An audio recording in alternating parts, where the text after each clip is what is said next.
দিনটা ছিল ভাইফোঁটা, আমরা সবাই মিলে চলে গেছিলাম কন্যকর আমার ভাইদের ফোঁটা দিতে। এখন এখানে আমার 4 ভাই রয়েছে, আরেক ভাই চাকরি সূত্রে বাইরে আছে এখন। তো সবাই এখানে বড় থেকে ছোট লাইন দিয়ে বসে পড়েছে। আমার বোন এখানে ঘষছে চন্দন, আর এই সুযোগে আমি আর দিদি একটু ফটো সেশন করে নিচ্ছিলাম। তারপরে আমার এই যে বোন এসে জয়েন করেছে। তো এরপরে প্রথমে আগে দিদি ফোঁটা দেবে, তারপরে আমি দেবো। একে একে সবাইকে ফোঁটা দেওয়া হবে।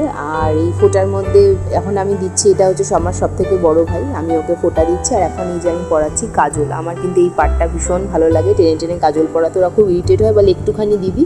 আর আমার এটা এতই ভালো লাগে যে আমি একদম সুন্দর করে টেনে টেনে পড়াই। তো যাই হোক, মোটামুটি ফোঁটা পর্ব শেষ হলো। আমাকে এখন আদি ভক্তি ভরে প্রণাম করছে। তো সব মিলিয়ে এই দিনটা প্রত্যেক বছরই ভীষণ ভালো কাটে, অপেক্ষা করি একটা দিন সবার সাথে দেখা হবে।